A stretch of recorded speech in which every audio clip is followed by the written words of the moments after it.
Hey guys, how's it going? Ajak Collections here, and today we're looking at not one but two action figures. We're looking at the Arkham Asylum Joker figure and the Arkham Asylum Batman figure from McFarlane Toys.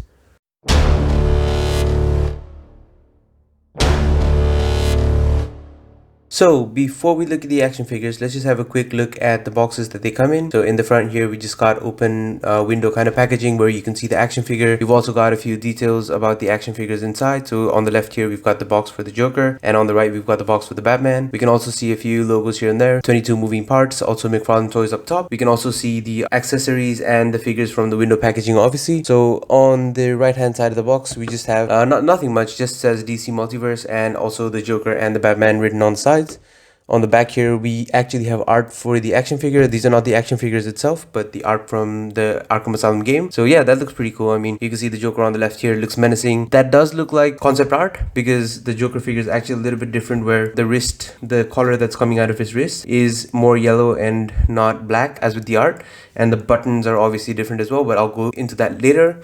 Yeah, Batman just looks cool. Batman and Joker written on the sides, and also Batman Arkham Asylum. Alright, so let's kick things off with the Joker. He's a really menacing looking figure. I just really like the details going on the figure. There's a lot of details everywhere.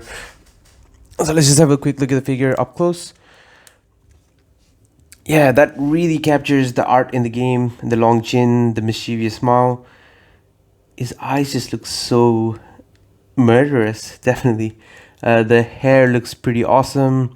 There's a lot of sculpt work going on there. The face has a lot of wrinkles and just a lot of details that really capture the essence of Joker.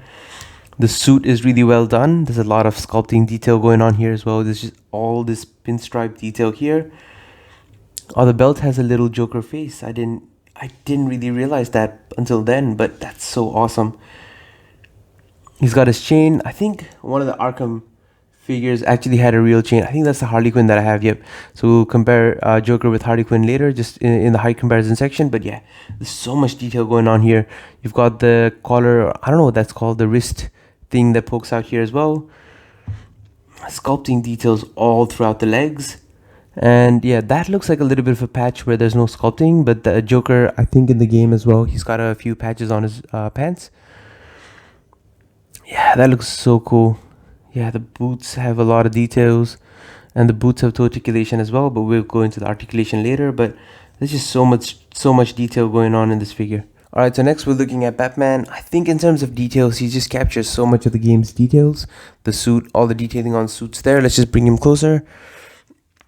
So if we look here, the face sculpt does look a little bit derpy, but the long horns are really awesome. Yeah, really digging that. The faceplate does look a little bit misaligned on my piece, at least on my figure, where it's a little bit bulging out more than it should. But yeah, I could probably push it back in a little bit.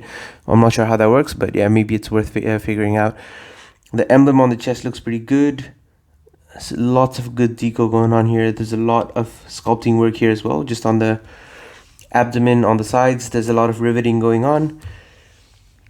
There's a lot of sculpt work. There's a lot of line work going on here. Oh, there's some details over here as well. The gauntlets look pretty awesome. There's some riveting on the hands as well. The knuckles are raised. These are a little bit more, they're a little bit more, I guess, pliable. So a little bit more flex going on here. But that's pretty cool still. The belt, I don't like the color so much. It's just more, I guess, weathered, but it's probably accurate to the game. I just like my things a little bit more pristine. The legs are what disappoint me a little bit, because this Batman is known for his very long legs, at least the thigh portion, which really gives him the superhero look. But these are not that, I guess, very less muscular as opposed to where in the game it's more muscular, but these just look really lanky and less muscular. So the upper body looks much more muscular. The shoulders look very wide, and then the legs just narrow down a little bit. That's, I think, the only gripe that I have in terms of how he looks. But yeah, with the cape, there's a lot of details, lots of folds, lots of nice folds. But I hate the cape just because, you know, when you've got Batman's feet a bit wider apart, the cape kind of gets in the way. And it's harder for him to stand, so I might change it over for like a cloth cape. But yeah, I think there's a lot of details going on still. So let's just finish this off with looking at the boots. There's a lot of, yeah, there's a lot of shading. The paint apps are pretty awesome on the boots.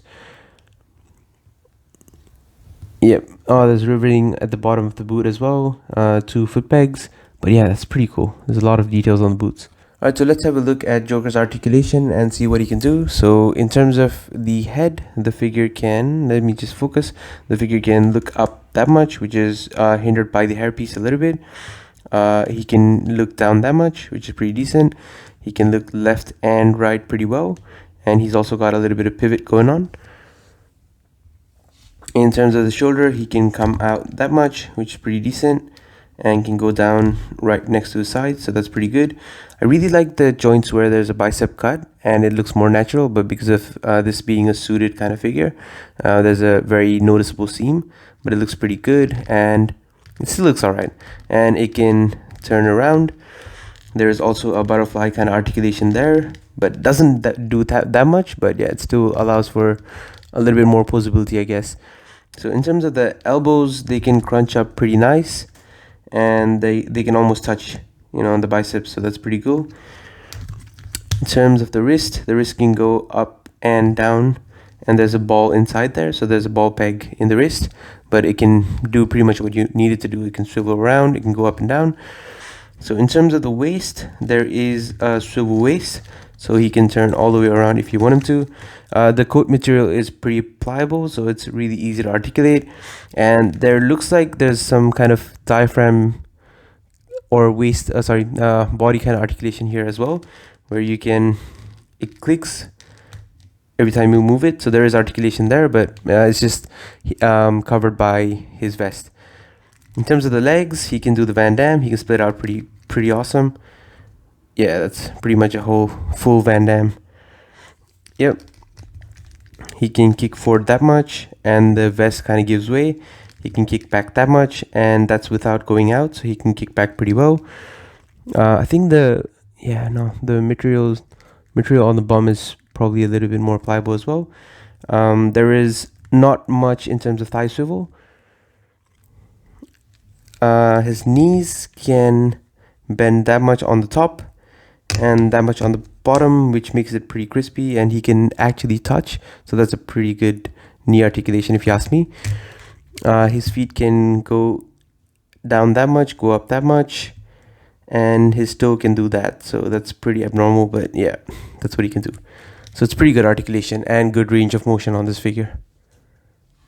Alright, so in terms of articulation, the Batman figure can, let me focus, look up that much, which is not too good. He can look down that much, which is alright. He can swivel left and right, which is decent. There's a little bit of pivot going on as well, which is pretty good. In terms of the shoulder articulation, he can go up that much, which is pretty good. He can go down that much, so right next to his side. I remember the Mattel one always had like a beefy kind of look where the shoulder kind of pushed out the arm, so this doesn't have that problem. But the shoulder muscle is really bulky. So there's a butterfly joint as well, which, yeah, you can activate that pretty well. The bicep joint can swivel around. There's a single joint at the elbow, which is 90 degrees, a little bit less than 90 degrees. There's no gauntlet swivel. There's a ball at the wrist here. The Joker ball is so much better done because it's really deep inside and hidden, but this one's much more visible, but it offers a lot more articulation. So yeah, you can swivel it around and a lot of articulation there. In terms of the body, Batman can go back that much, whoop, sorry, I'll just get the hand out of the way. He can go back that much, come forward that much, which is not that much. He can also twist at the diaphragm joint and also pivot, which is pretty cool. I don't think there is any articulation at the belt or the torso section. No waist swivel. With the legs, he can do almost a full split, which is pretty cool. So almost as good as Joker. There's a little bit of a thigh swivel. No thigh swivel.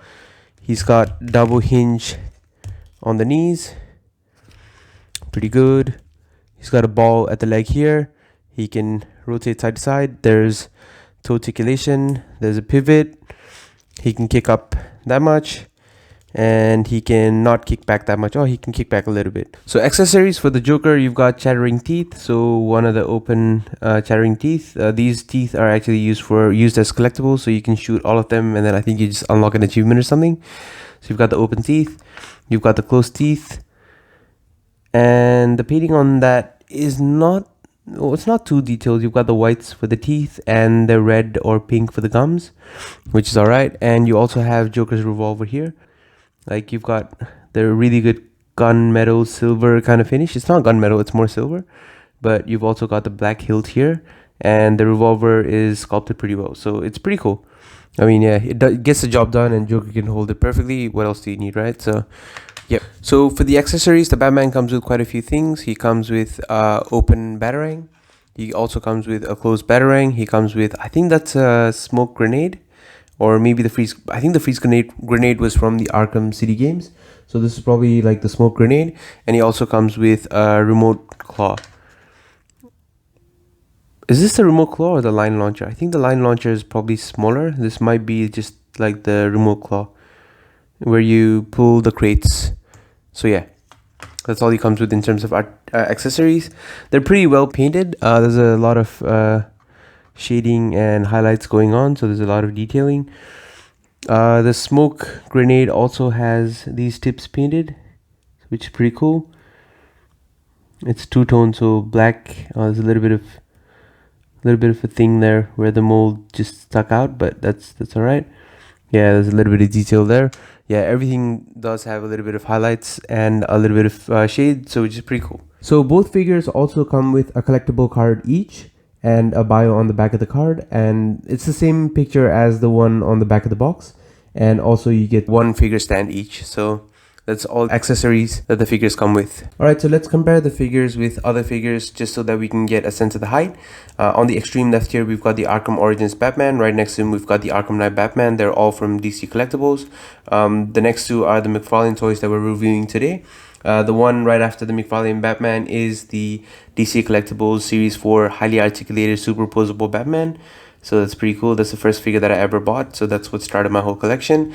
Right next to him, we've got the Arkham Asylum Armored Batman, I think for the Wii version of the game. Alright, so next we've got a few members of the Bat family. On the extreme left here, we've got Nightwing from DC Collectibles.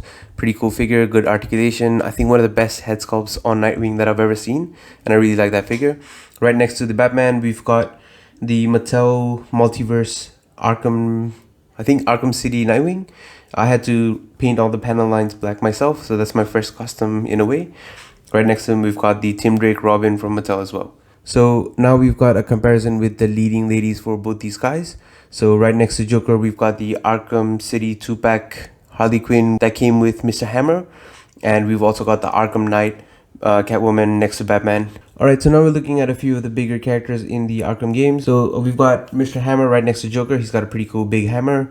He stands a little bit taller than Joker, but I think in the games, Mr. Hammer probably is a little bit bigger. Right next to Batman, we've got the Arkham City Azrael. Right next to Azrael, we've got the Arkham Origins Bane. Alright, so here we have a few other 7-inch figures that I wanted to compare the McFarlane figures with. On the extreme left, we've got the Batman Who Laughs from McFarlane Toys. Right next to Batman, we've got the Wonder Woman figure from the 1984 movie from McFarlane. And right next to him, we've got the Undertaker action figure from the WWE Elite series. Alright, so I just wanted to compare these 7-inch figures next to some 6.5-inch to 6-inch figures from other lines. So on the extreme left, we've got the Kingdom Come Superman from Mattel Multiverse. Right next to him, we've got the Mezco Ascending Knight Batman.